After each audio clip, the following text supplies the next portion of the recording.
Hello everybody, my name is Erez and Dror. I'm the CEO of VVT Medical. I've been with the healthcare industry for the past 18 years, most of my years with J&J. I'm happy to present VVT Medical for you today. VVT Medical is a medical devices company that took on a big mission, and that's to address one of the largest problems in healthcare today, and that's varicose veins. It's a very common problem. More than 360 million people around the world suffer from it. Actually, it's estimated that 50% out of all aged 50 and above will suffer from some severity of this condition. It could be on the lighter severity, a cosmetic and aesthetic issue, which is that a huge market on its own. And of course, with higher severities and medical indications, it could be a real severe issue where a patient can have even skin ulcers that could be sometimes even life-threatening. The market is huge. It's estimated that probably 50% of all aged 50 and above will suffer from some severity of this condition. On the lighter severity is more of an aesthetic and cosmetic issue, and higher severity is more complicated to treat. We have a range of products to address both of those, categories. Our solution is painless. It doesn't require any downtime. It doesn't require any prolonged recovery. We just call it a lunch break procedure, where a patient can come to during his lunch break, talk to the doctor, sit down with him. The doctor will examine his leg, and then he will do the treatment. The treatment is without any anesthesia, doesn't require any prolonged recovery. And after half an hour, the results are there, immediate, painless, very, very safe, and the patient goes home. The way we do it is proprietary technology to us that we developed, and we have started selling all across Europe, Latin America, and the Asia-Pacific region. And we are very close to obtain our FDA clearance for our first product. And we're inviting you to ask any questions that you may have. Thank you very much. I'm Rob Cook. I'm here with the CSE in Tel Aviv. And I've just met Dror Chevion from Concenter BioPharma, who is an entrepreneur, innovator, the CEO of the company, and its founder. And why did you come here today? Well, we are looking at the option of taking the company public, and one of the options, of course, is Canada. Great. And we came to meet the people and see what we can learn and establish the connections to move forward. And what does Concenter BioPharma specialize in? Well, we are developing drugs for type 2 diabetes. Type 2 diabetes is one of the major problems in the world today, with over 580 million people suffering from this disease. Yeah. And surprisingly or not, all of the drugs on the market today for type 2 diabetes are actually not drugs for type 2 diabetes. They are drugs for treating either the symptoms or the complications of the disease and not the core problem of the disease. And what is the core problem of type 2 diabetes? Insulin resistance, which keeps on rising and rising as time goes by. So usually patients start off with one drug, and then they're added another drug and another one, and then they move on to injectables and eventually even take insulin, which shows you that all the drugs actually don't work because the patient situation gets worse and worse. Right. Our drug has shown that it can lower insulin resistance and restore insulin resistance levels to normal, almost 100% to normal. So this is a breakthrough. There's no other drug with this mechanism of action and with these results. So we did a lot of preclinical work. We went to FDA, we had a pre-IND, we submitted an IND, we got some comments, we raised money twice already through a crowdfunding platform here in Israel called PeopleBiz. And now we are in our second clinical trial, testing our final drug, which is an oral pill that you will take once a day. Yes. And it will lower your insulin resistance back to normal, and thereby it will solve the problem of diabetes and will stop all of the other complications, which are even worse than diabetes itself. That sounds wonderful. It is really a breakthrough on a global scale, and we have, for all practical purposes, an unlimited market of hundreds of millions of people with no real drug for treating their disease today. Yes. So we think we have something that is very important to humanity in general, to, of course, health systems around the world, which cannot raise the money to deal with this disease, which is costing hundreds of billions all over the world. So we are in need of some more money in order to conduct the clinical trials and further the drug through the regulatory pathway and take it to market as soon as possible. Look forward to that. Thank you. Mark Francis with Canadian Securities Exchange here in Tel Aviv with two exciting medical device and technology companies. We're very pleased to have them with us today. So tell us, Dror, what was your first aha moment and what did you do immediately after? Well, I actually think that our success is not one aha moment, but many small aha moments. Every time we do a trial, whether it's preclinical or clinical, and you see the results, and you're saying, wow, it's unbelievable that we show these great results unmatched by any other technology, any other drug that's out there. And we want to bring our drug to market, the next day, because we know it's going to drastically change for the better the lives of hundreds of millions of people. So we have these small moments where we say, wow, another small win, another vote of confidence, another step forward in the, raising money, whether it's a trial, whether it's getting an approval or winning a prize for the drug or for the company or for the people in the company. Each of those, a little step, a little aha moment, driving us forward and leading us towards our goal of reaching the market and helping hundreds of millions of people cope with this disease. So, and what was the genesis of coming up with that molecule? How did that occur? Well, the molecule basically was discovered by a group of scientists at the Hebrew University, Hadassah Medical Center. The leading scientist was my father, Professor Dror Chevion, and they were looking for different types of cures for inflammation. And they found this type of combination or complex of two molecules, one of them a chelator and the other a metal ion. And eventually, after trying different types of combinations and on different types of diseases, they found out that a specific combination, which I mentioned, a chelator and a zinc ion, are this combination, this complex is very potent, efficacious, and safe for treating type 2 diabetes. So that's how it started. A long time ago, by the way, at the Hebrew University. We started in 2015 by taking the IP from the university technology transfer unit and then working on preparing all of this for the company, which was actually set up in 2019. But 4 years before, we were already working. Very good. And Erez, how did your technology start? Well, it started really by looking into what kind of solution we can bring that doesn't require staying in the operating room. How can we make it more accessible into private vein clinics, outpatient clinics? And the idea was to find a way to have it done in a normal setting, in a normal doctor's room. So we found how we can do it by really addressing a very simple way of dealing with the issue. Most of the problem was dealing with the blood that inside the veins, and the idea was to really eliminate the blood from the vein. That really allowed us to do it in much more simple settings. And so you had the concept, you started to work on it. Tell us about a mistake that you and the team made and what you did to fix it. So I think one of the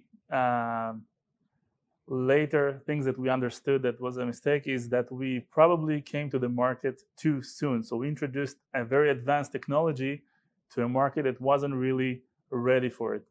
We should have worked more on the awareness and to the idea of having this kind of solution where it was a bit premature. Today, I can say that most of the most of the industry and the relevant specialties are understanding that this is really the future. But back then it was a bit too early. And Dror, you? Mistake. Yes. Yeah, I think a lot of small mistakes here and there that we made. I think one of them was that we thought that working with subcontractors, once you give them a job and it's very well defined, it will be done. And I think we learned very quickly that even though you have very good definitions and scope of work and everything is set and there's a time and a budget, usually there are unforeseen troubles. And I think the real thing you need to be aware of is that there are problems. You need to find them very quickly and to fix them even quicker. And then you can move on. Right. And so you've raised the issue, Dror, of clinical trials. And I know each of you have had to go through clinical trial processes. Dror, you probably have a longer clinical trial process to go through because it's a drug. But tell us about the challenges within clinical trials and what you've learned from that process. Well, we actually went to FDA early on in the process of developing the drug in order to get their kind of pre-approval for a regulatory pathway called 505(b)(2), which is normally used for different types of drugs, but in our case, there are special reasons why they gave us this conditional approval. And this makes for a shorter clinical trial time and small number of patients per trial. So we don't have the usual 8 to 15 years clinical trials. Usually at 505(b)(2), clinical trials take between 2 to 5 years, and we think in 3 years we can finish that. But still, clinical trials are complicated, from getting the approval from the hospital and the internal review board in the hospital or in the Ministry of Health here in Israel, et cetera, finding the patients and conducting the trial. All complicated trials with a lot of potential for mistakes. You have to work on it. Right. And you, Erez? So besides all the things Dror mentioned that we of course also encountered, what we were really saw as a challenge is to really explain something that never done before to patients coming into the clinic and trying to let them understand why this could be even better for them than the existing treatments. And we were able to recruit the patients and do the study. We did for the European approval, and the result was good. So when we approached the FDA in our pre-submission meetings, they immediately accepted our clinical data, thanks to the successful procedure we did with the European Union. So that's our case. Okay, very good. And Dror, what do you see as your biggest challenge going forward? Well, I think the challenge is always raising money that will enable you to do what you think is the right way to do things. You can raise small amounts of money each time for a very small improvement or a step forward, and then things take longer and you lose momentum, and you can raise a lot of money, but you have to persuade the people giving you that money that it's the right thing to do. I think this is the biggest challenge, because everything else is not simple, but it's doable once you have the resources. Okay. Erez? So in our case, it would be to raise awareness. A study in the US showed that from the entire potential of people, which is millions over millions, only 5% seek for treatment, and only 2% eventually undergo treatment. So for us, creating a bigger pool of patients and enrolling them into our solution, that would be really the challenge, a challenge that we're welcoming, of course, but that would be our challenge, to really raise the awareness on how easy, safe, and fast this treatment could be done. Very good. And what is your next milestone? So my next milestone is receiving the 510(k) FDA approval, which is very close. We're working on it for more than 2 years now, with pre-submission meetings with the FDA, constant communication with them, and now we are in the final stages of the submission. And due to the fact that we are already in a very long process with them, we believe that we will have a fairly smooth submission, and we're hoping to receive the 510K somewhere in the first quarter of 2023. Okay. And Dror, your next milestone. Well, there's not one, there are several. On the regulatory side, we need to go back to FDA with updated IND package. On the production side, we need to finalize the production of our oral formulation drug. On the preclinical tox studies, we need to add some results there and conclude the CMC package for FDA. And of course, underlying or encompassing all of that is the fundraising that we still need to work on in order to be able to do all of these things simultaneously. Hi, I'm Rob Cook. I'm with the CSE. I'm here in Tel Aviv with Jonathan Ben-Kanan. And Jonathan is one of the co-founders of a very unique Canadian-Israeli company that's called Atlas Global Brands.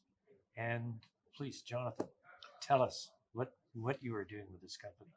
Well, Rob, what we're doing is really something unique. We will be the only Canadian domiciled cannabis company who has more than 50% of its revenue coming from international markets. We will be in 7 international markets from the get-go: Israel, Canada, Australia, and 4 European markets. In addition, we have a management team of people that have done it before, have been executives in rapid growth global companies reaching turnover of $650 million. We will have the full value chain from cultivation in Canada, manufacturing in Canada, distribution in Israel, up to the retail level. We will own pharmacies in Israel, cannabis licensed pharmacies, and we will have distribution in other countries as well. So we have the full value chain.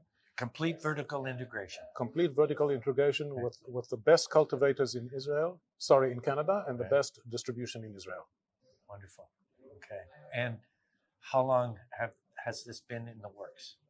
Well, some of the companies that our group is comprised of have been around for 5 to 7 years. Right. But the initiative to bring all of us together has been ongoing now for a year. Okay. Well, it sounds like a great adventure. Yes. Really? Yes, it's been quite a challenge. All right. Well, thank you for telling us about it. And I'm pleased to be meeting with Eli Ben-Harush, who's the co-founder and the CEO of Stickit, which is another innovation from Israel. Eli, please tell us, what is it about Stickit? Oh, well, Stickit is innovation, a startup, Israeli startup, that we develop cannabis sticks. Anyone that want to have a smoke and you want to have a regular of procedures of the cannabinoid inside, Right. you will find Stickit is the great answer. So it's a stick. It's a stick. It's not a glue. It's a stick. It's a stick. You go inside directly to the pre-roll or tobacco cigarette, and then you have upgrade your smoker. Okay. All right. And how long has this been in development? Oh, Stickit is established 2019. Yes. We pending our patent. We start to develop R&D. We are creating now the first bench in America. These days, we did it last year in Europe. We start to sell, go to the market, and we are having about 5 or 6 manufacturers negotiate in Thailand, Mongolia, Canada, South Africa, and Australia. So almost all over the world Yeah, already. Yes, the business structure is very, very good for the joint venture. We're looking for each one of these countries another. Okay. A joint venture, we like to have partners. We're going to bring the technology, and then the local company will distribute sole agreement to the dispensaries or shops or convenience shops. Right. So just like Coca-Cola, you could be all over the world. Yeah, and eventually, think about it. In 5 years, we're going to sit around party around like a party, a birthday party, whatever. And then we can ask each other, you want to smoke? You don't need to roll. You don't need to have the flower. You just take the stick, put it inside. Then you have a joint ready. Okay. Thanks very much. Thank Very you. interesting. Thank All you right. very much. Thank you. And I am talking today with the CEO of Beyond Oil, Tamir Gedo. Tamir, nice to see you again. Nice to see you. And why is Beyond Oil so successful? Beyond Oil is so successful because we invented the formulation which is patented all over the world. And this product can extend the life of the oil by 400%. Restaurants like McDonald's and KFC, which needs to change the oil every 2 or 3 days, now can change it every 14 days. And that reduced the cost of those restaurants by 400%. And the product is much more healthy and helps the environment. Wow. Cost saving, healthier, better for the environment. Yeah. That's a triple win. What can someone expect more than that? Good. That's good. And in an industry that's so old, with a product that's been in use for so long, and now you've done something quite different to it. Yes, correct. This industry didn't show much innovation in the last couple of decades, and this is, bringing high tech in the food business or food tech into a low tech industry, which is a very solid industry, and it's one of the most important one in the business because we are dealing with food, and the company doesn't compromise on health and security. We've got FDA approval, we've got Health Canada approval, Israeli Ministry of Health approval. We are starting to sell now in Israeli restaurants all over the country in 4 big chains in the country. And very soon we are going to start selling in Canada and the United States.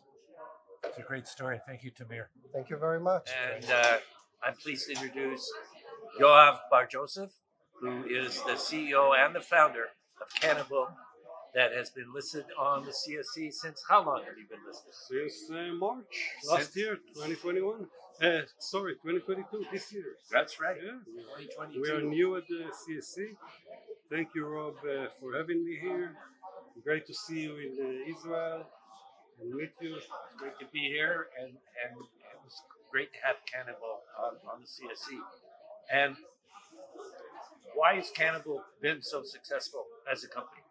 Well, Cannibal is a food tech company. We are developing food product enhanced with ingredients from the hemp plant.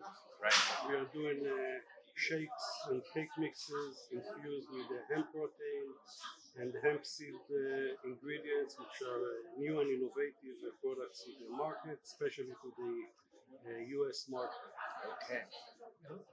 A lot of people think, when they think hemp and you're infusing a food with a hemp product, they're thinking CBD.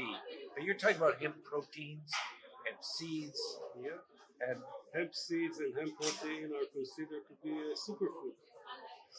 And it's very innovative ingredients. You can do a lot of things with it, enrich all kinds of food and beverages. okay. And we see it as the next revolution of protein. Next revolution of protein. Yeah. That sounds great. Okay. I'm Rob Cook. I'm with the CSE. I'm here in Tel Aviv today with Erez who is the CEO of Pharma, which was the first Israeli company to list on the CSE. Erez, great to see you. Great to see you. And why is Innocan such a successful company? I think it's all about teamwork. Stand to the milestone of the company, hard work, a lot of efforts, innovation. Innocan is innovation, cannabis, and we try to be innovative in everything we do, and to promise really results to our investors. I met someone just a few months ago, and he said, "I met you 3 years ago, just when you got listed." Eventually, we saw that everything you promised, you delivered. So we are really trying to bring innovation Our liposome with CBD is now in the dogs' clinical trials, and we see the benefits. So this is only the first step towards human, providing wellness, to all. Clinical trials is a big step. It's a big milestone for the company. Yes, Yeah. exactly. And I bet you're very proud of that. I'm proud, yeah, and it's a great place to be. So let's continue. Right.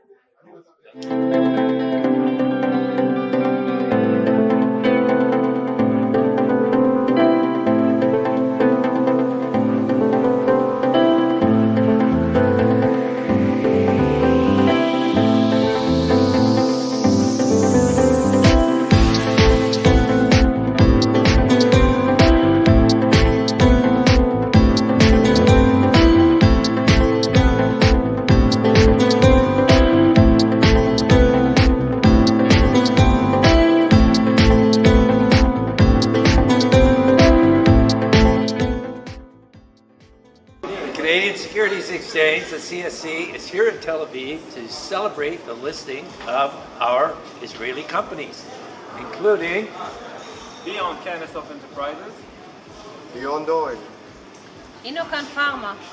Carnival Food Tech. 10, 9, 8,